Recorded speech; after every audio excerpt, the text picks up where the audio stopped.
तो ये कहानी है हमारे हीरो मूयान की, जो एक powerful nine tail demon fox को अपना पेट बना लेता है ताकि वो अपने दुश्मनों से बदला ले सके जिनके पास खतरनाक बीस्ट और डीमन सोल्स हैं। तो चलिए अब डिटेल में जानते हैं कि क्या वो अपने इस मकसद को पूरा करने में कामयाब हो पाएगा। सीरीज स्टार्ट होती है और हमें बताया जाता है कि कुछ सालों पहले एक हेवनली अजूरा ड्रैगन मिस्टीरियस सोल पेट एग को चुराकर भाग रहा होता है, जिसको पकड़ने के लिए सोल अलायंस के मेंबर्स उसका पीछा कर रहे थे, लेकिन वो ड्रैगन बड़ी तेजी के साथ उनके हाथों से बचकर भाग रहा था। तो वो सोल अलायंस के मेंबर इस ड्रैगन को वीक करने के लिए अपने सोल पेट्स को यूज करते हुए उस पर थंडर अटैक करवाना शुरू कर देते हैं, जो कि उस ड्रैगन के ऊपर काम भी कर रहे थे। लेकिन इन थंडर अटैक्स की वजह से वो ड्रैगन गुस्से में आ जाता है, इसीलिए वो ड्रैगन पहले इनको अपने नजदीक आने देता है और फिर जैसे ये लोग उसके नजदीक आ जाते हैं तो अपने टेल से इन दोनों को हिट करते हुए नीचे गिरा देता है। पर अभी भी ड्रैगन का कुछ लोग पीछा कर रहे थे, तो ये देखकर ड्रैगन अपने फ्लेम अटैक से उन लोगों को डराने की कोशिश करता है, पर वो लोग इससे नहीं डरते, उल्टा इसे चारों तरफ से घेर लेते हैं। तो ड्रैगन गुस्से में अपना काफी ज्यादा पावरफुल अटैक रेडी करता है इन लोगों को इंजर्ड करने के लिए। तो ये देखकर वो लोग भी अपना एक पावरफुल अटैक क्रिएट करते हैं, जो कि होता है थंडर नेट। इन दोनों के ये हमले आपस में टकराते हैं, लेकिन ड्रैगन का हमला वीक पड़ जाता है और इसी वजह से वो नेट आकर ड्रैगन को जकड़ लेता है। तो इसकी वजह से ड्रैगन को जोरदार झटके लगने लगते हैं, तो वो किसी न किसी तरह करके खुद को फ्री करवाता है और फिर से इन लोगों से बचकर भागने लगता है, क्योंकि उसे समझ आ चुका था कि मैं इन लोगों का सामना करते हुए इनसे नहीं जीत सकता।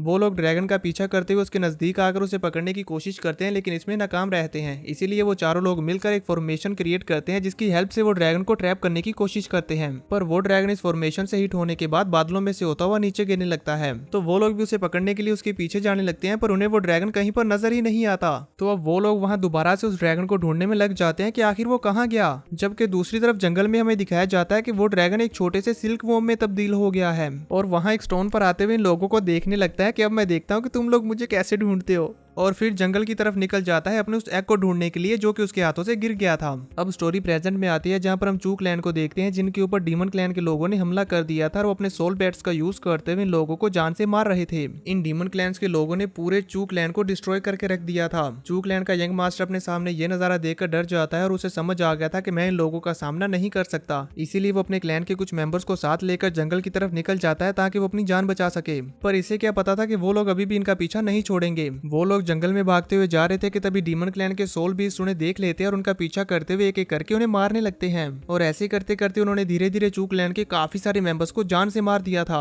और अब सिर्फ यंग मास्टर और उनका एक दोस्त बाकी बचता है, जिसे ये सोल बीस्ट चारों तरफ से घेर लेते हैं। इनके पास अब भागने के लिए कोई रास्ता नहीं बचा था और ये अपने आसपास देखने लगते हैं कि हम यहाँ से कैसे अपनी जान बचा सकते हैं, कि तभी वहां पर उन सोल बीस्ट के ओनर आ जाते हैं। उनके वहां पर आते ये सोल बीस्ट यंग मास्टर के ऊपर जोर जोर से दहाड़ने लगते हैं। डीमन क्लैन का वो मेंबर अपने सोल बीस्ट को शांत कराते हुए यंग मास्टर से कहता है, तुम लोगों ने कभी भी ये एक्सपेक्ट नहीं किया था ना कि तुम्हें भी इस तरह के हालात का सामना करना पड़ सकता है, और आज देख लो चू फैमिली भी इसी सिचुएशन में है। उसकी इस बात पर यंग मास्टर को बहुत ही ज्यादा गुस्सा आ जाता है और वो अपने पंच बनाते हुए कहता है, ज़ैंग यी। अब इससे पहले कि यंग मास्टर उस पर हमला करने के लिए आगे बढ़ पाता है, तभी इन डीमन क्लैंस के मेंबर्स का टीम लीडर कहता है, चू फैमिली और यांग फैमिली के बीच चल रही इस फाइट की वजह से अब चू फैमिली, जाओ फैमिली और किन फैमिली खत्म होने की कगार पर है। वो अभी ये बोल ही रहे होते हैं कि तभी उनके पीछे से जोर जोर से चीखने की आवाजें आने लगती हैं, और जैसे ही वो पीछे मुड़कर देखते हैं तो उनके एक टीम मेंबर के अंदर से व्हाइट नाइटमेयर डीमन बाहर निकल रहा होता है, जिसे देखकर वो भी काफी घबरा जाते हैं। वो व्हाइट नाइटमेयर डीमन वहां आते हुए अपनी पावर्स को रिलीज करते हुए एक जोरदार रोर करता है, जिसकी वजह से उनके सारे टीम मेंबर्स डर जाते हैं और कहते हैं कि आखिर ये अब यहाँ पर बाहर क्यों आ रहा है। हमारे यंग मास्टर भी हैरानी के साथ देख रहे होते हैं कि आखिर ये क्या बला है, जबकि वो व्हाइट नाइटमेयर डीमन उनके टीम मेंबर्स में से एक के ऊपर हमला करके उसे पकड़ लेता है और फिर उसकी पावर्स को एब्जॉर्ब करने लगता है। उन सभी के सोल बीस्ट इस व्हाइट नाइटमेयर डीमन के ऊपर हमला करके अपने टीम मेंबर को बचाने की कोशिश करते हैं, लेकिन ये व्हाइट नाइटमेयर डीमन काफी ज्यादा पावरफुल होता है। वो अपनी पावर्स को रिलीज करते हुए इन सभी सोल बीस्ट को पीछे की तरफ हटा देता है।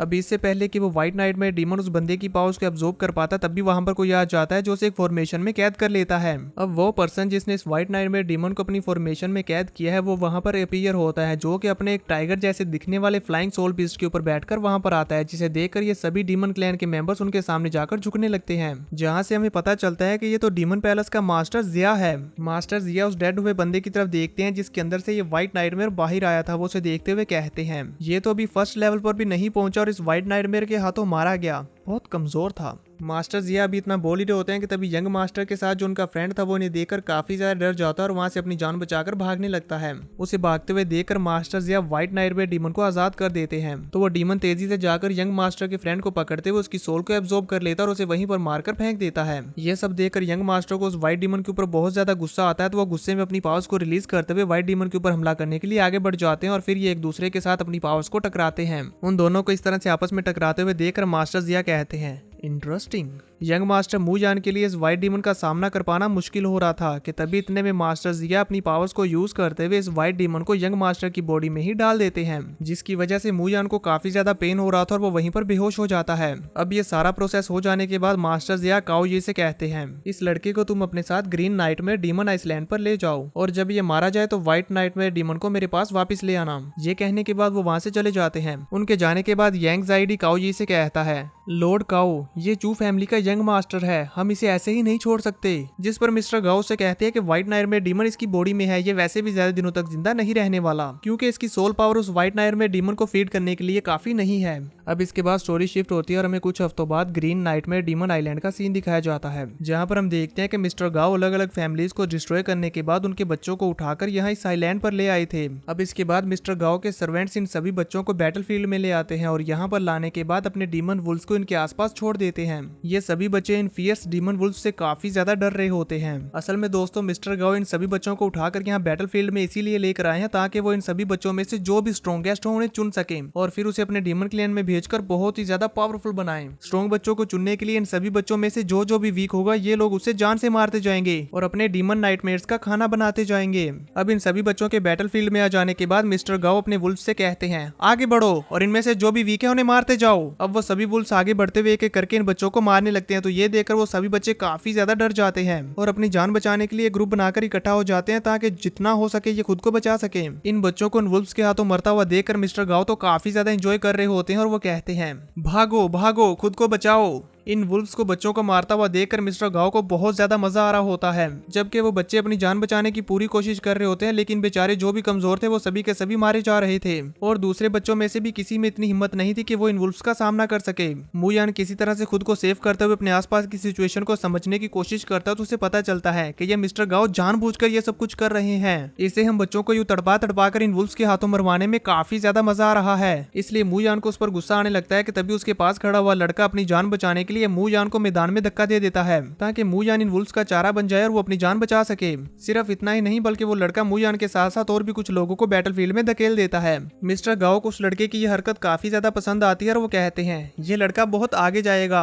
जबकि दूसरी तरफ बैटलफील्ड में एक वुल्फ बड़ी तेजी के साथ मूयान पर हमला करने के लिए भागता हुआ आ रहा था, जिसे वो बड़ी मुश्किल से डोज कर लेता है, लेकिन उस वुल्फ के हमले की वजह से उसके गले से उसका लॉकेट गिर जाता है। तो अब वो वुल्फ मूयान को छोड़कर दूसरी लड़की पर हमला करने लगता है, तो मूयान आगे बढ़ते उस लड़की की जान बचा लेता है, जिस पर वो लड़की उसका शुक्रिया अदा करती है। तो मूयान उससे कहता है ये वुल्फ सब खतरनाक अटैक करेंगे, इसलिए अपने वाइटल ऑर्गन्स को प्रोटेक्ट करो। वो भी इतना कहते हैं कि तभी ये वुल्फ आगे बढ़ते हुए अपने पंजों से स्लैश अटैक करता है, जिसे मूयान डोज कर लेता है, पर तभी उसके पीछे से भी एक वुल्फ आ गया था जिसने उस पर हमला करते हुए उसे बैक से इंजर्ड कर दिया था। मूयान को इस तरह से उन वुल्फ्स का सामना करता हुआ देखकर मिस्टर गाओ उससे कहते हैं, देखता हूँ मैं और कितनी देर तक तुम इनका सामना कर पाते हो।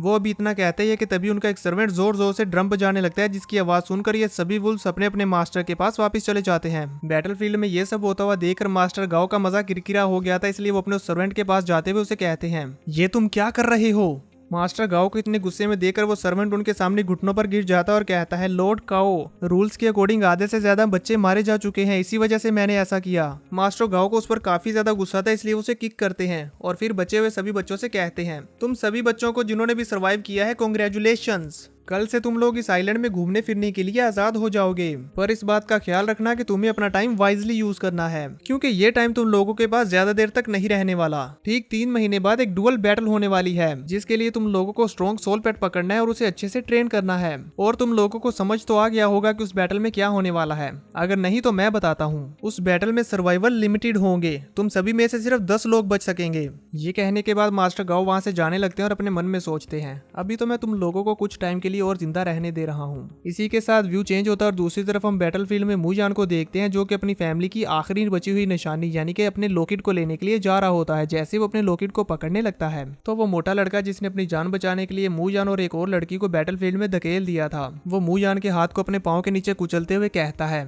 ओ तो तुम चू फैमिली से हो। तुम लोग तो हमेशा एरोगेंट और तकब्बुर में रहते थे, क्या तुमने कभी सोचा था कि तुम्हें भी ये सब एक्सपीरियंस करना पड़ेगा? ये कहते हुए वो हंसते हुए वहां से चला जाता है। मूजान को उस पर गुस्सा तो आ रहा था, लेकिन अभी के लिए वो कुछ नहीं कर सकता था, इसलिए वो अपने लॉकेट को उठाता है और वहां से अपने रूम की तरफ चला जाता है। व्यू चेंज होता है, हमें रात का सीन दिखाया जाता है जहाँ पर मूजान अपने रूम में होता है और उसके बैग पर जो इंजरी हुई थी वो उस पर मलहम लगाने की कोशिश कर रहा होता है। तभी इसी बीच उसकी रूममेट वहां पर आ जाती है और वो उससे कहती है, लाओ मैं तुम्हारी हेल्प करती हूँ। मेडिसिन लगाते साथ साथ वो मूजान का शुक्रिया अदा करती है और उससे कहती है, अगर आज तुम मेरी जान नहीं बचाते तो मेरा भी दूसरों की तरह हाल होता जो भी उस बैटलफील्ड में मारे गए, और आज मैं यहाँ वापस नहीं आ पाती। जिस पर मूजान उससे कहता है, अभी तुम्हें खुद को जिंदा बचने के लिए लकी नहीं समझना चाहिए, क्योंकि खतरा अभी टला नहीं है। उसकी इस बात पर वो लड़की जिसका नाम जिया है वो कहती है, हाँ, इस डुअल बैटल के अलावा यहाँ पर नाइटमेयर डीमंस भी तो हैं जो किसी भी वक्त हमारी जान ले सकते हैं। अब इसके बाद मूजान वहां से जाने लगता है तो जिया उससे कहती है, क्या मैं भी तुम्हारे साथ आऊं? पर मूजान उसे मना कर देता है और अकेले ही वहां से जंगल की तरफ निकल जाता है। इसके बाद नेक्स्ट डे मॉर्निंग में हम देखते हैं कि मूजान ने सोल बीस्ट को पकड़ने के लिए चारा डाला होता है और कुछ झाड़ियों के पीछे छुपकर बैठा हुआ था, ताकि जैसे उसके लिए कोई सूटेबल सोल बीस्ट आए तो वो उसे पकड़ ले। तभी वहां पर मूजान के डाले हुए चारे को उठाने के लिए एक छोटी सी मूनलाइट फॉक्स आती है, जो उस चारे को उठाने से पहले अपने आसपास देखती है कि कहीं ये किसी ने कोई ट्रैप तो नहीं बिछा रखा, पर उसे वहां पर कोई भी नजर नहीं आता, इसलिए वो उस चारे को उठाकर भाग जाती है। मूजान उस फॉक्स को अपना पेट नहीं बनाना चाहता था क्योंकि वो काफी ज्यादा वीक है, इसीलिए वो उसे वो कोर लेकर जाने देता है। लेकिन उसके जाने के बाद वो कहता है, मेरा सोल कोर तो वेस्ट हो गया, पर मुझे ये समझ नहीं आ रहा कि इस तरह के फोक्स के माथे पर ये मून मार्क कैसे हो सकता है, क्या ये हाफ ब्लडेड है? ये सब सोचते हुए मूजान दोबारा से वहां पर चारा डाल देता है और फिर एक पेड़ पर जाकर बैठ जाता है और स्नैक्स खाते साथ साथ सोचता है, अगर यहाँ पर मुझे मेरे लिए सूटेबल बीस्ट नहीं मिला तो मैं रिस्क लेते हुए जंगल की ओर गहराई में जाऊंगा। तभी उसे अपने आसपास पेड़ की टहनियों में कुछ हलचल फील होती है। जैसे वो गौर से देखता है तो उसे वहां पर एक सिल्क वॉर्म मिलता है। जो सिल्क वॉर्म मूजान को भूखा लगता है, इसलिए वो अपना खाना उसे खिलाता है और कहता है, खाओ, हो सकता है कि तुम ही मेरी लाइफ में थोड़ा सा लक ऐड कर दो। उस सिल्क वॉर्म को मूजान की ये दरिया दिली पसंद आती है, इसीलिए वो उसके शोल्डर पर चढ़ जाता है और मूजान को भी ये सिल्क वॉर्म काफी पसंद आता है, इसलिए वो उसे कुछ नहीं कहता और अपने साथ रख लेता है।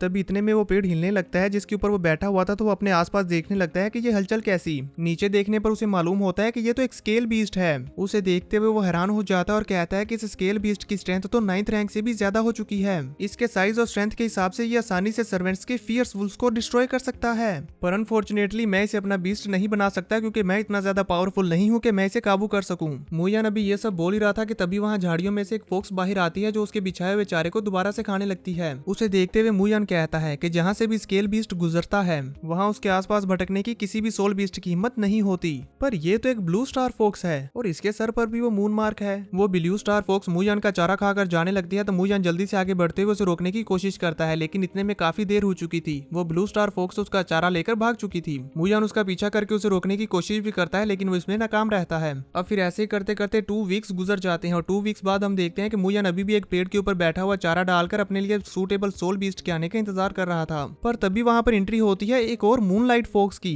जो बड़े ही आराम से चलती हुई आती है और मूजान के चारे को खा जाती है। उस मूनलाइट फोक्स को देखकर मूजान काफी हैरान हो जाता है और कहता है, ये क्या बार बार मूनलाइट फोक्स ही आती जा रही है, क्या मैं फोक्स के अड्डे में बैठा हुआ हूँ? और फिर वो अपने पास्ट में हुए इंसिडेंट के बारे में सोचने लगता है। इसके फोरहेड पर जो मून मार्क है वो सबसे पहले सिल्वर मून फोक्स पर था, उसके बाद वो ब्लू स्टार मून फोक्स के फोरहेड पर भी था और अब ये वाली फोक्स इसके फोरहेड पर भी वही निशान है। ये कोई इत्तेफाक तो नहीं हो सकता, लगता है अब मेरी किस्मत बदलने वाली है। ये सब कहने के बाद वो फौरन से अपना बिछाया हुआ ट्रैप एक्टिवेट कर देता है, जिस ट्रैप के एक्टिवेट होते ही हम देखते हैं कि वो मूनलाइट फोक्स उस विंड टोर्नेडो ट्रैप में फंस जाती है। पर वो ट्रैप उसके लिए ज्यादा कारआमद नहीं रहता क्योंकि वो उससे निकलने में कामयाब हो रही थी। मूजान ये देखकर हैरान होते हुए कहता है कि मैंने ये ट्रैप 3rd लेवल के एडवांस सोल बीस्ट के लिए बिछाया है और ये तो सिर्फ 1st रैंक की मूनलाइट फोक्स है, ये इससे बचकर भागने में कैसे कामयाब हो पा रही है? वो भी इसी कश्मकश में होता है कि तभी इतने में वो मूनलाइट फोक्स उसके ट्रैप से निकलकर भागने लगती है, पर हमारा वो छोटू सा सिल्क वॉर्म उसे यहाँ से बचकर नहीं भागने देता और अपने मुंह से एक सिल्क थ्रो करते हुए उसके दोनों पैरों को जकड़ लेता है और फिर बाकी के 2 पैरों को भी जकड़ लेता है। वो फोक्स अपने पैरों को छुड़ाने की पूरी कोशिश कर रही होती है, जबकि मूजान सिल्क वॉर्म के इस कारनामे को देखकर खुश होते हुए उससे कहता है,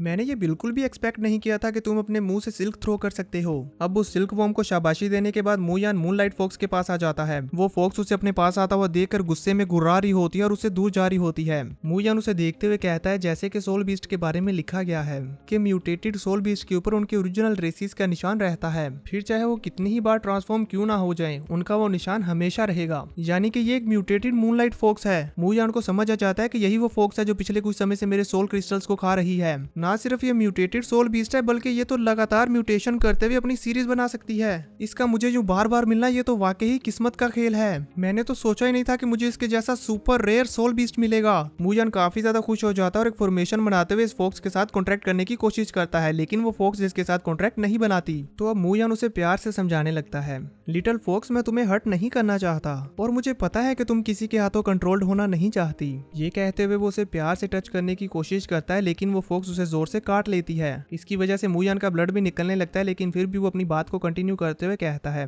पर तुम अभी बहुत वीक हो, इस आइलैंड पर सर्वाइव कर पाना बहुत ही ज्यादा मुश्किल है। तुम स्ट्रॉन्ग होने से पहले ही यहाँ पर मारी जाओगी, बिल्कुल मेरी तरह।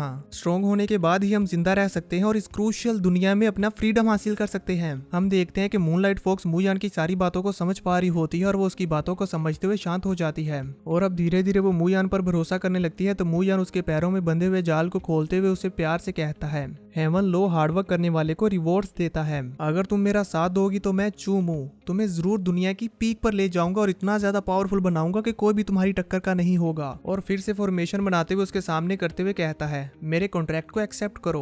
जिस पर हम देखते हैं कि मूनलाइट फॉक्स भी खुशी खुशी उसके साथ कॉन्ट्रैक्ट करने के लिए राजी हो चुकी थी। अब इसके बाद मूजान उसके साथ कॉन्ट्रैक्ट कर लेता है और उससे कहता है, अब हम दोनों को अकेले अकेले लड़ने की कोई जरूरत नहीं, हम दोनों एक साथ मिलकर सारी दुनिया को दिखा देंगे कि हम क्या क्या कर सकते हैं। पर उससे पहले मैं तुम्हें एक नाम देता हूँ, मैं तुम्हें बुलाऊंगा मूजी। मूनलाइट फॉक्स को भी उसका ये नेम पसंद आता है और वो काफी ज्यादा खुश होते हुए मूजान से प्यार करने लगती है। और फिर अब वो दोनों खुशी खुशी अपने स्ट्रॉन्ग होने की जर्नी पर निकल पड़ते हैं, जहाँ पर हमें बताया जाता है कि 2 महीनों में मूजी 3rd रैंक से 6th रैंक तक पहुंच चुकी है। और इस बीच मूजान फॉक्सी की फाइट अपनी रूममेट जिया के डीमन बीस्ट के साथ भी करवाता है, जिसे वो बहुत ही आसानी से हरा देती है। और ऐसे ही आपस में बैटल कर करके ये लोग काफी ज्यादा फाइटिंग एक्सपीरियंस हासिल करते हैं, ताकि जब बैटल हो तो ये इनके काम आ सके। फिर इसके बाद हमें कुछ दिनों बाद का सीन दिखाया जाता है, जहाँ पर मूजान एक बुक रीड करते हुए जंगल में जा रहा होता है, जिसमें डीमन बीस्ट की कल्टीवेशन और उनकी टेक्निक्स के बारे में नॉलेज होती है और इसमें फॉक्सी के बारे में भी काफी सारी नॉलेज थी। मूजान अभी ये रीड कर ही रहा होता है कि तभी उसे अपने सामने एक ओरा महसूस होता है। जैसे वो अपने सामने देखता है तो वो देखता है कि ये तो एक पावरफुल जेड फ्लावर है, जिसके अंदर से काफी प्योर एनर्जी निकल रही होती है।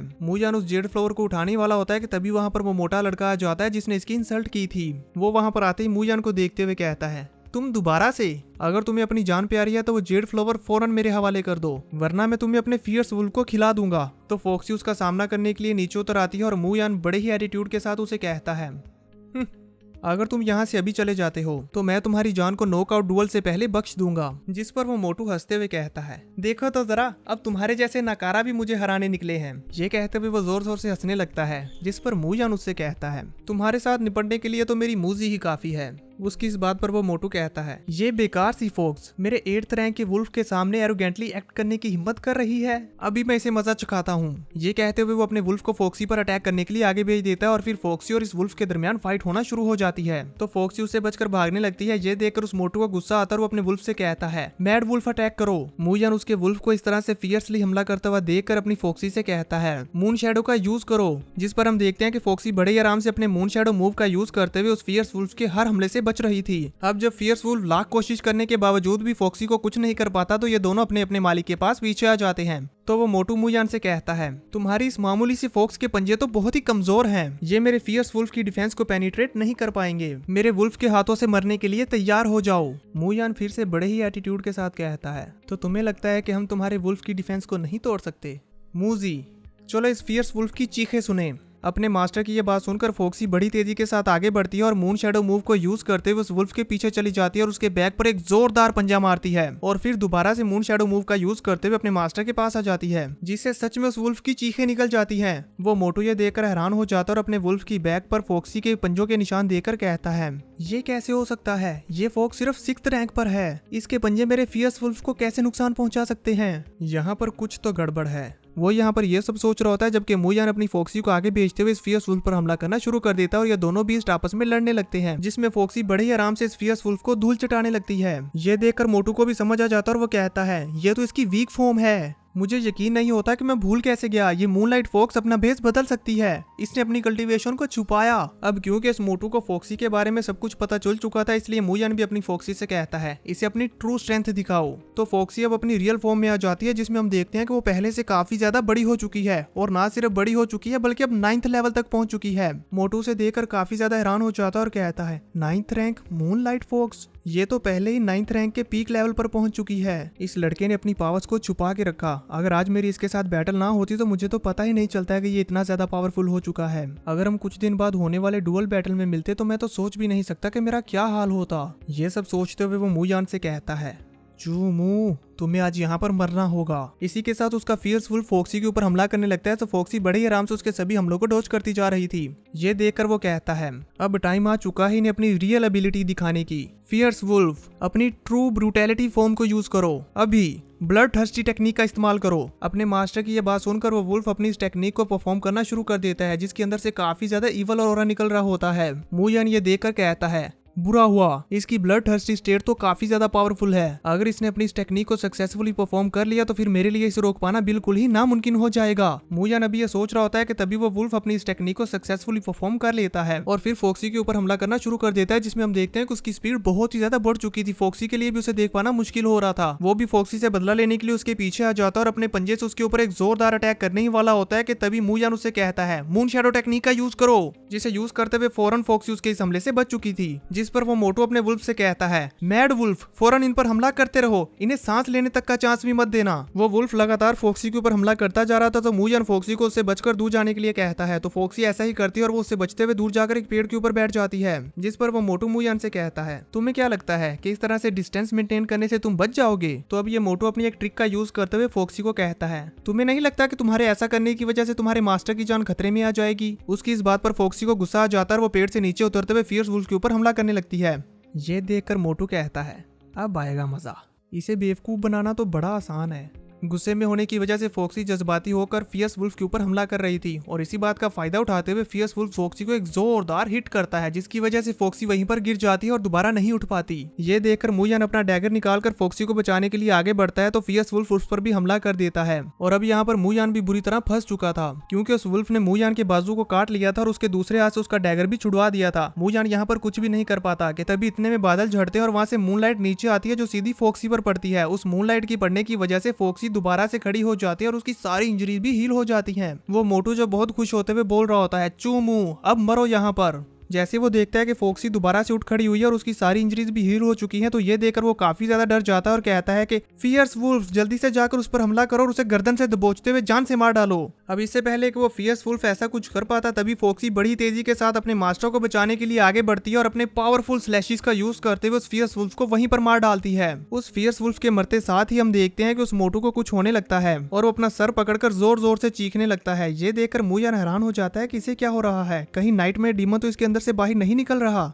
और होता भी बिल्कुल ऐसे ही है। हम देखते हैं कि मोटू के अंदर से ग्रीन नाइटमेयर डीमन बाहर निकलता है जो बाहर निकलते साथ ही उसकी सारी स्पिरिट एनर्जी को एब्जॉर्ब कर लेता है और इसी के साथ वो मोटू वहां पर राख बन के बिखर जाता है। इसके बाद वो नाइटमेयर डीमन वहां से चला गया था। मूयान मोटू का ये हाल हुआ देखकर कहता है, तो हमारा हाल भी किसी न किसी दिन ऐसा ही होगा। तभी मूयान को अपने सामने उस फियर्स वुल्फ की डेड बॉडी नजर आती है तो वो भागकर उसके पास जाता है और उसके अंदर से उसका सोल क्रिस्टल निकालते हुए कहता है, काफी बड़ा सोल क्रिस्टल है इसका। यकीनन उस मोटू ने पहले इस फियर्स वुल्फ को पकड़ा होगा और उसके बाद ये हमारे साथ इस जेड फ्लावर को लेने के लिए फाइट करने लगा, तो इसी वजह से उसकी सोल पावर इतनी ज्यादा नहीं होगी कि वो नाइटमेयर डीमन को फीड कर सके। शायद यही वजह है जो वो मारा गया। अब ये सब सोचने के बाद वो मूजी से कहता है, काफी लेट हो चुकी है, चलो वापिस चलते हैं। वो वापिस जा ही होते हैं कि तभी अचानक से मूयान के सर में भी दर्द होने लगता है और वो जोर जोर से चीखते हुए वहीं पर बैठ जाता है। इसी के साथ उसके अंदर से व्हाइट आई डीमन बाहर निकलने लगता है। मूयान को मालूम हो चुका था कि अगर मैं ऐसे ही तड़पता रहा तो ये व्हाइट आई डीमन मुझे भी मार डालेगा, इसलिए वो वहां पर बैठ जाता है और ध्यान लगाकर कल्टीवेशन करने लगता है ताकि वो इस व्हाइट आई डीमन को फीड करे, जिसके बाद ये व्हाइट आई डीमन दोबारा से इसके अंदर चला जाएगा और इससे इसकी जान बच जाएगी। और होता भी बिल्कुल ऐसे ही है। वो व्हाइट आई डीमन बाहर आता है और मूयान की स्पिरिचुअल एनर्जी को एब्जॉर्ब करने लगता है। मूजी अपने सामने ये सब कुछ होता हुआ देखकर काफी ज्यादा डर रही होती है, जबकि वो सिल्क वॉर्म वो तो डरते हुए बैग में छुप जाता है। पर मूयान की स्पिरिचुअल पावर इतनी ज्यादा नहीं थी कि वो इस व्हाइट आई डीमन को फीड कर सके, इसीलिए वो व्हाइट आई डीमन मूयान को पकड़ते हुए उसकी सोल को खाना शुरू कर देता है। अब क्योंकि मूयान की सारी स्पिरिचुअल पावर खत्म हो चुकी थी, इसी वजह से मूजी की भी सारी स्पिरिचुअल पावर खत्म हो चुकी थी। वो बेचारी तो खड़ी भी नहीं हो पाती। ऐसा इसलिए क्योंकि मूजी की स्पिरिचुअल पावर मूयान के साथ जुड़ी हुई है। अगर मूयान की स्पिरिचुअल पावर खत्म होगी तो मूजी की भी होगी। मूयान फिर से मेडिटेशन करने बैठ जाता है और अपनी सोल पावर से ही इस व्हाइट आई डीमन को खिलाने लगता है और हम देखते हैं कि कुछ ही देर में वो व्हाइट आई डीमन अपना पेट भरने के बाद फिर से मूयान की बॉडी के अंदर चला जाता है। उसके जाने के बाद मूयान भी चैन का सांस लेता है और कहता है कि इसने मेरी 80% स्पिरिचुअल एनर्जी एब्जॉर्ब कर ली है, लेकिन ये सारी एनर्जी एब्जॉर्ब करने के बाद उसका तो लेवल अप हो गया, लेकिन अब मेरी एनर्जी सिर्फ 20% बाकी बची है। कोई बात नहीं, मुझे खुद को संभालना होगा। ये कहते हुए वो खुद को संभालते हुए फॉक्सी के पास आता और उसे उठाते हुए उसकी इंजरीज पर मलहम लगाने लगता है और फिर वो फॉक्सी को अपने स्पिरिचुअल सी में रख लेता है और वापस अपने रूम में चला जाता है। अगले दिन सुबह सुबह वो सर्वेंट भागते हुए मास्टर गाओ के पास आता और उसे बताता है उस मोटू को किसी ने कल रात को जंगल में मार डाला, हमें उसके वुल्फ की लाश आज सुबह मिली है। उसकी ये बात सुनकर मास्टर गाओ को बहुत ही ज्यादा गुस्सा आ जाता है और वो चिल्लाते हुए कहता है आखिर किसकी इतनी हिम्मत हुई जिसने उसको मार डाला। ये कहते साथ साथ वो सर्वेंट को एक जोरदार किक भी करते हैं, जल्दी बताओ। तो वो सर्वेंट बताता है मेरे लॉर्ड मैंने चेक किया है, कल रात सिर्फ एक बच्चा जंगल में गया था, वो था मू यान, और वही रात को लेट वापस आया था। या फिर ये भी हो सकता है कि बाहर से कुछ लोग आइलैंड पर आए हों। जिस पर मास्टर गाओ कहते हैं ठीक है, सभी बच्चों को बैटलफील्ड में इकट्ठा करो। वो सर्वेंट डरते हुए जल्दी से उठकर वहां से भाग जाता है। अब मास्टर गाओ सोचने लगते हैं ऐसे रेयर बच्चे बड़ी ही मुश्किल से मिलते हैं जो इतने ज्यादा रूथलेस हों। मैं उस लड़के का काफी ज्यादा फायदा उठा सकता था। तभी व्यू चेंज हो जाता है और हम देखते हैं कि उस सर्वेंट ने सभी बच्चों को बैटलफील्ड में इकट्ठा कर दिया था। मास्टर गाओ वहां पर आते हुए उन सभी बच्चों से कहते हैं एक लड़का जिसका नाम जाओ शेंगमू था, वो कल रात जंगल में मारा गया। क्या तुम सब में से कोई जानता है कि उसको किसने मारा? मास्टर गाओ की ये बात सुनकर वो सभी बच्चे आपस में बातें करने लगते हैं कि वो तो हम सब में से ज्यादा पावरफुल था और उसके पास तो 8th रैंक का फियर्स वुल्फ भी था, उसे भला कौन मार सकता है। जबकि मूयान की रूममेट सोच रही होती है कि क्या ये कोइंसिडेंस हो सकता है कि मूयान कल रात ही इंजर्ड हो के आया, कहीं इसने ही तो उसे नहीं मारा। तो अब मास्टर गाउन सभी बच्चों से कहते हैं अब क्योंकि तुम सभी बच्चों में से कोई भी अपना मुंह नहीं खोल रहा कि किसने उसने मारा है, इसलिए तुम सभी को इसकी सजा मिलेगी। लाइफ एंड डेथ का डुअल मैच जो कि कुछ दिनों बाद होने वाला है वो कल स्टार्ट होगा। सभी बच्चे अपने अपने सोल बीस्ट को तैयार कर लो। ये कहते हुए मास्टर गाओ वहां से चले जाते हैं। जबकि मूयान सोच में पड़ जाता है और कहता है कल मूजी की इंजरीज तो अभी तक रिकवर नहीं हुई है। इसी के साथ व्यू चेंज हो जाता है और हमें रात का सीन दिखाया जाता है जहाँ पर मूयान अपने बिस्तर में सो रहा था। तभी उसकी रूममेट दबे पांव उसके पास आती है तो मूयान गुस्से में खड़ा होता है और अपने खंजर से उसे मारने ही वाला था कि तभी वो रुक जाता है। जिया उसे कहती है मैं तो बस यहाँ पर तुम्हारी ये बुक लेने के लिए आई हूँ। तो मूयान उसे वो बुक दे देता है। जिया वहाँ से जाते हुए कहती है तुम अभी अभी बहुत डरावने लग रहे थे। जिस पर मूयान भी उठकर बैठ जाता है और कहता है इस आइसलैंड पर ऐसा कौन है जो डरावना नहीं है। तो फिर वो उससे पूछती है क्या तुमने उस लड़के को मारा? अब क्योंकि जाओ शेनमू यहाँ पर नहीं है तो फैंग गाओ और जी किंग यहाँ पर सबसे ज्यादा स्ट्रॉन्गेस्ट हैं। स्पेशली जी किंग, मैंने सुना है वो बहुत ईवल है। मूयान उसकी बात को पूरा होने भी नहीं देता और कहता है कल life and death dual match है, जाओ जाकर आराम कर लो और मुझे भी करने दो। जिया वहां से चली जाती है और फिर इसी के साथ सीन चेंज होता है और हमें नेक्स्ट डे का सीन दिखाया जाता है जहां पर सभी बच्चे बैटलफील्ड में इकट्ठा हुए थे। तो मास्टर गाओ का वो सर्वेंट आगे आते हुए सभी बच्चों को मैच के रूल समझाने लगता है। तुम सभी अभी टोटल 40 लोग हो जिनके बीच डुअल बैटल होगी और जो जीतेगा वही जिंदा बचेगा और इस बैटल के खत्म होने तक सिर्फ 10 लोग जिंदा बचेंगे। सर्वेंट की ये बात सुनकर मूयान सोचने लगता है मूजी अभी सिर्फ 50% रिकवर हुई है, क्या मैं लगातार अपने 2 ओपोनेंट्स को हरा पाऊंगा? तभी मास्टर गाओ भी सभी बच्चों से कहते हैं इस लास्ट अपॉर्चुनिटी का फायदा उठाओ और जिंदा रहने के लिए अपने सामने आने वाले ओपोनेंट को टुकड़े टुकड़े कर दो। मास्टर गाओ की ये बात सुनकर उन सभी बच्चों में से एक बच्चा बहुत ज्यादा डर जाता है और कहता है नहीं मुझे मरना नहीं है, मुझे मरना नहीं है। ये कहते हुए वहां से भागकर बैटलफील्ड से बाहर जाने लगता है। ये देखकर मास्टर गाओ अपने स्पिरिचुअल बीस्ट को बाहर निकालते हैं जो कि एक वुल्फ होता है और ये वुल्फ बीस्ट बहुत ही ज्यादा खतरनाक और खूंखार था। वो बीस्ट तेजी के साथ बैटलफील्ड में उतरता है और फिर भागता हुआ जाकर उस लड़के को जान से मार डालता है। सभी बच्चे मास्टर गाओ के इस बीस्ट को देखकर काफी ज्यादा डरने लगते हैं। तभी उनमें से एक लड़का अपना डैगर बाहर निकाल लेता है और जमीन पर चलती जा रही छिपकली को मारते हुए कहता है ये अच्छा नहीं हुआ, उस लड़के को मेरे हाथों मरना था। हमें पता चलता है कि ये वही लड़का है जिसके बारे में जिया कल रात मूयान को बता रही थी। इसका नाम है जी किंग। मास्टर गाओ का वो वुल्फ उस लड़के को मारने के बाद इन सभी स्टूडेंट्स के पास से होता हुआ फिर से मास्टर गाओ के पास आ जाता है। तो मास्टर गाओ अपने वुल्फ को शाबाशी देते हुए इन सभी बच्चों से कहता है अगर तुम में से किसी ने यहाँ से भागने की कोशिश की तो उसका हाल भी वैसा ही होगा जैसे अभी तुम लोगों के सामने इस लड़के का हुआ। और फिर वो जी किंग को कहते हैं अब क्योंकि तुम्हारा ओपोनेंट पहले ही मारा जा चुका है इसलिए तुम इस बैटल के फर्स्ट राउंड को जीत चुके हो और बाकी बच्चे बैटल कंटिन्यू करो। जिस पर जी किंग खड़े होते हुए कहता है बड़े अफसोस की बात है, उस लड़के ने मेरे साथ फाइट करने का मौका गवा दिया। इस वुल्फ के हाथों से मरने से अच्छा था कि वो मेरे हाथों से मर जाता। उसकी ये बात सुनकर मूयान को भी समझ आ जाता है कि ये लड़का तो पागल है। जिसके बाद इन सभी बच्चों के दरमियान में बैटल शुरू हो जाती है और फिर एक के बाद एक करके सारे बच्चे आपस में फाइट कर करके एक दूसरे को हराते जा रहे थे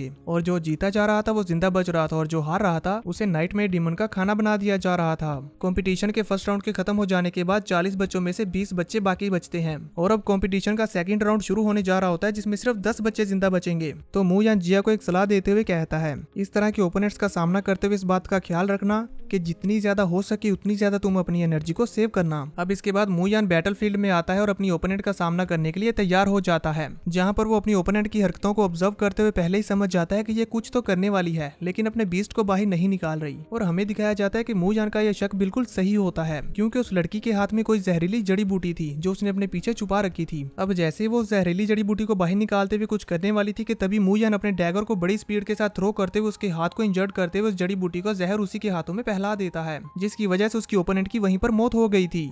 और इसी वजह से अब मूयान बड़ी आसानी से फर्स्ट बैटल को जीत जाता है। आसपास खड़े हुए बच्चे बातें करने लगते हैं कि वो लड़की इस पॉइजनस प्लांट का यूज करते हुए मूयान पर हमला करना चाहती थी, पर उसका बैड लक, उस बेचारी को इसका मौका ही नहीं मिला। उन सभी बच्चों में मौजूद एक लड़की मूयान की इस टेक्निक को देखकर उससे इंप्रेस हो जाती है और कहती है, मानना पड़ेगा ये तो काफी समझदार है।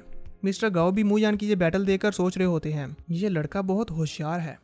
लेकिन तभी वो अपने सर्वेंट को अपने पास बुलाकर उसके कान में कुछ कहते हैं, जिस पर वो सर्वेंट मास्टर गाओ के कहे अनुसार जी किंग की फाइट मूयान के साथ फिक्स कर देता है। अब एक एक करके सभी बच्चों के दरमियान बैटल होती है और जो भी हारता जा रहा था उसे नाइटमेयर डीमन का खाना बनाया दिया जा रहा था। वैसे हमें ये बैटल डिटेल्स में तो नहीं दिखाई जाती कि कौन किस तरह से फाइट कर रहा है, लेकिन हाँ थोड़ी थोड़ी झलकियां जरूर दिखाई जाती है, वो सब आप स्क्रीन पर भी देख सकते हैं। और अब ये सारे मैचेस हो जाने के बाद फाइनल मैच होता है मूयान और जी किंग के बीच में। मूयान बैटलफील्ड में आता है तो जी किंग भी वहां पर आते हुए मूयान से कहता है, तुम किस तरह से मरना पसंद करोगे। उसकी ये बात सुनकर और उसकी अजीब अजीब हरकतों को देखते हुए मूयान कहता है, ये सच में साइकोपैथी है। मास्टर गाओ अब बड़े ही जोश के साथ इन दोनों के दरमियान ये बैटल स्टार्ट करवा देते हैं।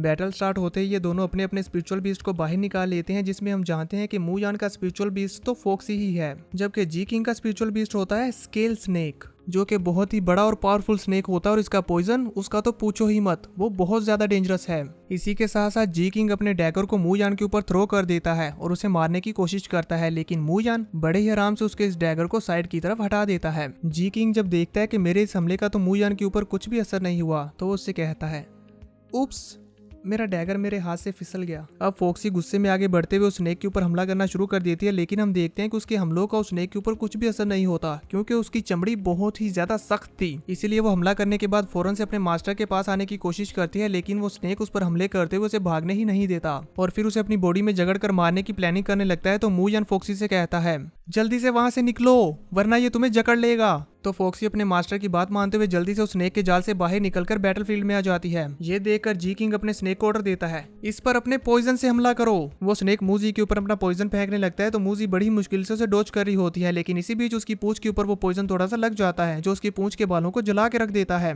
ये देखकर मूयान कहता है, इस स्नेक का वेनम तो बहुत खतरनाक है। सिर्फ इतना ही नहीं, उसका डिफेंस भी बहुत हाई लेवल का है और उसके स्केल को मेरी फोक्सी के पंजे भेद नहीं सकते। इसके बावजूद भी वो स्नेक फोक्सी की जान नहीं छोड़ता और उसे खाने की कोशिश करता रहता है। तो ये देखकर मूयान उसे कहता है, मून शैडो टेक्निक का यूज करो। जी किंग ये देखकर हैरान होते हुए कहता है, मून शैडो टेक्निक तो अच्छी है, पर अनफॉर्चुनेटली ये सिर्फ भागने के लिए काम आती है। वो स्नेक बड़े ही जोरों शोरों से फोक्सी को खाने में लगा होता है, जबकि फोक्सी मून शैडो टेक्निक का यूज करते हुए बार बार उससे बच रही थी। मूयान पीछे खड़ा हुआ सोच रहा होता है कि आखिर मैं कैसे इस स्नेक को हराऊं। तभी वो भी बड़ी तेजी के साथ अपने डैगर को जी किंग के ऊपर थ्रो करता है, लेकिन उसका स्नेक उसके सामने आते हुए अपने मास्टर को प्रोटेक्ट कर लेता है। इसी दौरान मूयान को एक अपॉर्चुनिटी नजर आती है उस स्नेक को इंजर्ड करने की, इसलिए वो फोक्सी से कहता है, जल्दी से आगे बढ़ो और अपने मून स्लैशेस को यूज करो। फोक्सी भी तेजी के साथ आगे बढ़ते हुए अपनी पूरी जान लगा देती है और बड़े ही जोर के साथ उसके ऊपर अपने मूनलाइट स्लैश अटैक करती है, जो कि सीधे जाकर उस स्नेक को हिट भी होते हैं, लेकिन इनके बावजूद भी उसकी स्नेक की डिफेंस पर इसका कुछ भी असर नहीं होता। ये देखकर आसपास खड़े हुए सभी बच्चे हैरान हो जाते हैं कि ये स्नेक तो सच में बहुत ज्यादा स्ट्रॉन्ग है, जबकि फोक्सी ये हमला करने के बाद वीक हो चुकी थी और उसके हाथ भी कांप रहे होते हैं। वो लड़की जो मूयान से इंप्रेस हुई थी वो जिया के पास आते हुए कहती है, तुम्हारा रूममेट तो आज बहुत अनलकी है जो उसको जी किंग का सामना करना पड़ा। मुझे नहीं लगता कि वो जी किंग को हरा पाएगा। तो जिया उससे कहती है कि उसकी मूनलाइट फोक्स अभी तक फुली रिकवर नहीं हुई, वो अभी भी कमजोर हालत में है। जिस पर वो लड़की कहती है, कमजोर हालत में है? तुम्हें दिख नहीं रहा कि वो इससे भी ज्यादा बुरी सिचुएशन में है? जिया गुस्सा करते हुए उसे कहती है, जरूरी नहीं कि ऐसा हो। जिस पर वो लड़की हैरान होते हुए अपने मन में सोचती है, क्या जिया उस लड़के में इंटरेस्टेड है? आखिर ये किस तरह की बकवास बात कर रही है। वहीं दूसरी तरफ हमारा हीरो मूयान सोच रहा होता है कि मैं इस स्नेक को कैसे हराऊं, और उसे एक आइडिया भी आ जाता है, इसीलिए वो आगे बढ़ने लगता है। तब इतने में वो स्नेक अपने अंदर से ईवल ऑरा बाहर निकालने लगता है और जी किंग बहुत ही ज्यादा खुश होते हुए कहता है, अब तुम्हारी फोक्स हमसे नहीं बच पाएगी। मेरा स्नेक बहुत ही ज्यादा भूखा है, ये उसे एक ही बाइट में खा जाएगा। आसपास खड़े हुए बच्चे उस स्नेक के अंदर से इतना ज्यादा ईवल ऑरा निकलते हुए देखकर काफी ज्यादा हैरान हो जाते हैं और कहते हैं, हाँ ये स्नेक तो सच में बहुत ज्यादा खूंखार हो चुका है। जबकि दूसरी तरफ मूयान भी काफी ज्यादा परेशान हो रहा है कि अब मैं क्या करूं। तभी उसे एक आइडिया सूझता है और वो कहता है, मूजी क्या तुम तैयार हो? हमें ये रिस्क लेना ही होगा। जिस पर फॉक्सी भी उसकी इस बात पर राजी हो जाती है और ये रिस्क लेने के लिए तैयार हो गई थी। तो वो फॉक्सी से कहता है, जल्दी से मून शैडो टेक्निक का यूज करो और 2 हिस्सों में बढ़ जाओ।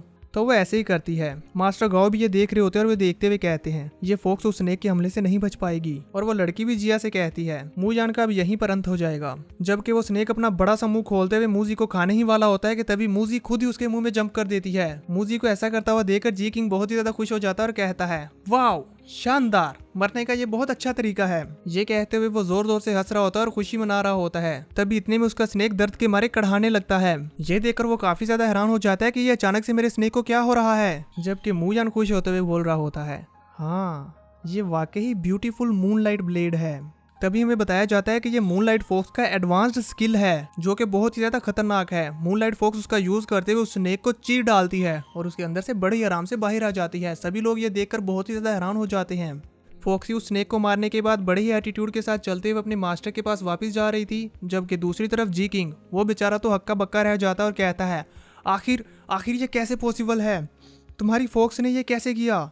जबकि मास्टर गाओ मूनलाइट फॉक्स की रियल फॉर्म देखकर कह रहे होते हैं, इस लड़के मूजान ने अपनी फॉक्स की ट्रू फॉर्म मुझसे छुपाई, मतलब मुझे धोखा दिया। अब क्योंकि मूजान जीत चुका था इसलिए जी किंग को मरना होगा। जैसे ही सर्वेंट्स जी किंग को लेने के लिए आगे बढ़ रहे होते हैं तो जी किंग उन्हें अपनी तरफ आता हुआ देखकर कहता है, नहीं मैं नाइटमेयर्स के हाथों मरना नहीं चाहता। इसीलिए वो अपने पास पड़ा और डैगर उठाता है और अपना गला काटते हुए अपनी जान ले लेता है। अब मूजान मूजी को अपने स्पिरिचुअल वर्ल्ड में भेज देता है और अपने डैगर को उठा लेता है। तभी मिस्टर गाओ बोल रहे होते हैं, मैंने सोचा था कि ये लड़का मामूली सा है लेकिन ये तो बहुत होशियार निकला, इसीलिए मैं अब इसे और जिंदा नहीं रहने दे सकता। इसी के साथ वो मूजान के ऊपर अपनी एक टेक्निक को यूज करते हैं जो कि होती है मेंटल सप्रेशन, जिसकी वजह से मूजान के सर में बहुत ही ज्यादा दर्द होने लगता है। मूजान को इतने दर्द में देखकर फॉक्सी चटपटाने लगती है। जबकि उसके क्लासमेट्स मिस्टर गाओ से कहते हैं, वो पहले से ही कंपटीशन जीत चुका है तो फिर आप ऐसा क्यों कर रहे हैं? मिस्टर गाओ बैटलफील्ड में उतर आते हैं और कहते हैं, चू मू, तुम बहुत होशियार बन रहे थे। मैंने तुम्हें एक चांस दिया था लेकिन तुमने मुझसे झूठ बोला, मुझे धोखा दिया।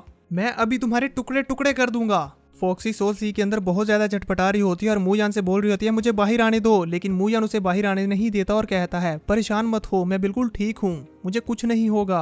अब मिस्टर गाओ मूजान के सर के ऊपर आकर खड़े हो चुके थे और उससे कहते हैं, क्या तुमने ही जाओ शेंगमू को मारा है? पर मूजान को तो बहुत ही ज्यादा पेन हो रहा था इसलिए वो बोल नहीं पा रहा था। लेकिन मिस्टर गाओ वो उसे एक जोरदार पंच करते हुए वहीं पर बेहोश कर देते हैं और फिर वो अपने वुल्फ से कहते हैं, इसे जान से मार डालो। जैसे उनका वुल्फ मूजान को काट खाने लगता है तभी आसमान से एक आवाज आती है, गाओ ये आवाज सुनकर मिस्टर गाओ फौरन से घुटनों पर आ जाते हैं और कहते हैं, मास्टर जिया।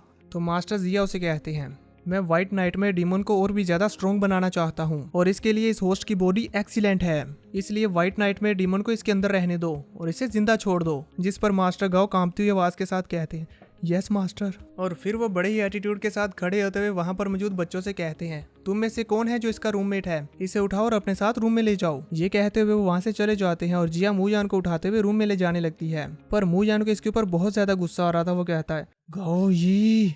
अब व्यू चेंज होता है और हमें कुछ दिनों बाद एक रात का सीन दिखाया जाता है जहाँ पर मूजान और मूजी एक क्लिफ के ऊपर बैठे हुए थे और यहाँ पर मूजान मूजी से कहता है, मूजी चलो एक साथ इस डीमन आइलैंड से निकलते हैं। मैं वादा करता हूँ कि मैं तुम्हें स्ट्रॉन्ग बनने में हेल्प करूंगा और तुम्हें अपने साथ चू फैमिली में वापस लेकर जाऊंगा। मुझे पता है कि तुम ह्यूमिलेट होने से बहुत ज्यादा डरती हो और इसे बर्दाश्त नहीं कर सकती। इनफैक्ट मैं भी इसे पसंद नहीं करता, मुझे भी बहुत ज्यादा गुस्सा आता है। पर हम अभी उस गाओई का मैच नहीं है जो हम उसके साथ फाइट कर सके, तो इसलिए हमें यह बर्दाश्त करना होगा। पर मैं वादा करता हूँ कि जो हमारे साथ आज हुआ वो मैं दोबारा कभी नहीं होने दूंगा। वो ये सब बातें कर रहा होता है कि तभी मूजी अपना ब्रेक थ्रू कर लेती है और अब 9th रैंक से 10th रैंक में आ चुकी थी। ये देखकर मूजान उसे वो क्रिस्टल देता है जो कि उसने उस मोटू लड़के को मारकर हासिल किया था। वो उससे कहता है, जल्दी से इसकी एनर्जी को एब्जॉर्ब कर लो, इससे तुम और भी ज्यादा पावरफुल हो जाओगी। तो अब मूजान मूजी की हेल्प करने लगता है और उस सोल क्रिस्टल की सारी एनर्जी मूजी को एब्जॉर्ब करवाने लगता है। उस सोल क्रिस्टल की सारी एनर्जी एब्जॉर्ब करने की वजह से हम देखते हैं कि मूजी के पंजे पहले से ज्यादा शार्प और बड़े हो जाते हैं। सिर्फ इतना ही नहीं बल्कि उसकी हाइट, पावर और वेट पहले से काफी ज्यादा बढ़ चुका था। ये देखकर मूजान बहुत ही ज्यादा खुश हो जाता है और कहता है, वाओ मूजी, तुम तो इवॉल्व हो चुकी हो, अब इस आइलैंड पर हमारा सामना कोई नहीं कर सकेगा। वो दोनों काफी ज्यादा खुश होने लगते हैं। जबकि दूसरी तरफ हम मिस्टर गाओ को देखते हैं जो खाना खा रहे होते हैं और उनके पास एक लेटर पड़ा होता है। जिस लेटर को देखते हुए वो कहते हैं, लॉर्ड जिया चाहते हैं कि मैं इस लड़के को इस नाइट में डीमन आइलैंड पर बड़ा करूं और इसे और ज्यादा पावरफुल बनाऊं, लेकिन यांग फैमिली चाहती है कि मैं इस लड़के को अभी मार दूं। मैं इन दोनों के बीच में फंस चुका हूँ, क्या करूं? तभी उनके पास उनका सर्वेंट आता है जो उनसे कहता है, हमने इस कंपटीशन के बाद जो 10 बच्चों का सिलेक्शन किया है, दूसरे आइलैंड वाले हमारे साथ उनके अगेंस्ट कम्पीट करना चाहते हैं, तो आप मुझे बताइए कि क्या मैं इसका इंतजाम करूँ। उसकी इस बात पर मास्टर गाओ काफी ज्यादा खुश हो जाते हैं और कहते हैं, फाइनली अब तुम मुझे एहसास करवा रहे हो कि तुम मेरे लिए यूजफुल हो। जाओ उन आइलैंड वालों से कहो कि मैं उनसे मिलना चाहता हूँ। मास्टर गाओ की ये बात सुनकर वो सर्वेंट वहां से चला जाता है और इसी के साथ ये एपिसोड यहीं पर खत्म हो जाता है। तो देखेंगे नेक्स्ट एपिसोड में कि आखिर मास्टर गाओ के दिमाग में क्या खिचड़ी पक रही है।